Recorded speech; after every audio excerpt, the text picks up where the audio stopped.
99% of pitchers, baseball players, NFL guys, NBA guys, they have that dog in them. You got to have that. You got to have that dog in you that just is not going to give up. It's not going to, kind of back down. And the only way you're going to become, if I never struggled, listen, I had a 5 ERA, okay, in 2014 in Lancaster. It's the high desert league. So, numbers are inflated, but numbers are numbers, brother. I had a 5 ERA. Ain't no getting around it. I left that season. I weighed 213 pounds. Okay. My body fat was like 13, 14-ish percent. Okay. I came home. I took one day off. I got in the gym. I left for that spring training as a guy who was on the path to be a first round bust. And I showed up to camp, 199 pounds, 8% body fat, redefined my pitches. So I went from a 2014 in September, ended the year awful. And I was in the big leagues in May. So if I would have never struggled from high school, if I would have gone through Lancaster that year with my shitty mentality and the way I ate and the way, I trained and stuff, I would probably never have, been able to achieve, to an all-star game and been around the big leagues this long. So, without that year, that was my defining year. For me, that was my defining year. Some guys define their years in the big leagues. Some guys had defining years in college and so on and so forth. But that was my defining year. If I let that year beat me, if I didn't, fight back against that season, then who knows? Who knows where I'd be?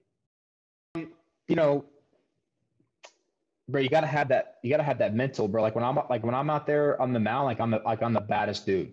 You know what I mean? Like that's just how you have to. It's not like alter egos. Maybe it is. A lot of rappers and people who perform, they have alter egos because they have stage fright or whatever. But I don't think it's an alter ego thing. I just think that when I'm on the mound, man, I just feel like I'm just like a bad man. I just feel like I have my stuff's too good. My preparation's too good.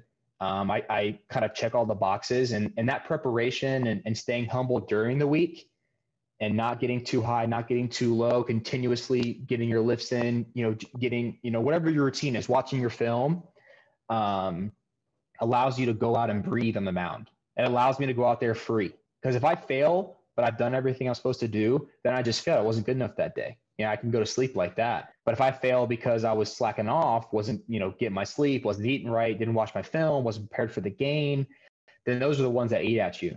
So I just think preparation. I prepare for games as well as I can. And when I go out there, I just believe I'm the baddest around and that's it. So Codify, what they've done for me is I do all my own studying, all my own research. And then I match it with the maps. So that's what's helped me a lot this past year, getting back into like the flow of everything. It was 20 plus months and I wasn't in that mindset. I was in, the comeback mindset, which is almost harder, brother. Rehabbing, going through surgeries, like all my guys that I know, whether I play with them for a week, whether I play with them for years, like if they're rehabbing right now, like I send out at least a monthly text, checking in, just kind of seeing how they're doing. Cause it's tough. It's hard mentally. You really kind of figure out who you are, during that process. When you kind of feel alone, for long periods of time. So that for me was the hardest, but coming out the end of that, I had to learn how to get back into it. And so for Codify, he sends me my maps and I do my work and then I match them up and maybe I miss something.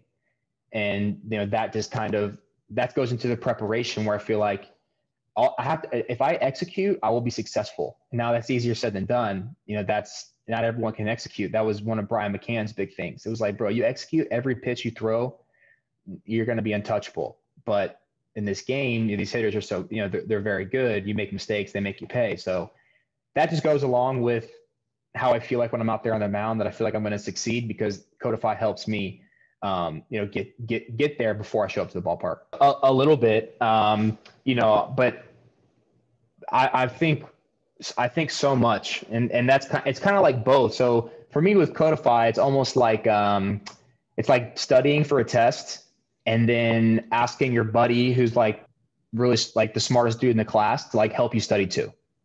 Like it's just going to give you that extra like layer. Like if you miss something, if you don't understand something, that's kind of how I view my partnership with him. And then as far as like on the mound, you know, I like last year I felt like I did it probably my best, not all times, but you know, on the outside, a little more stoic and I'm thinking, but I still have that kind of that feeling behind that. That like I'm like the baddest dude. So I try. I don't think one of them for me just works by itself. I've tried to go out there and be like just a thinker and like not really show my emotion, and then I've gone out there and like I'm just gonna pitch off emotion, and like they both went to shit. So I feel like I kind of got to blend it. You know, I got to blend, you know, thinking and understand I can't control everything with also at the same time of having that supreme confidence.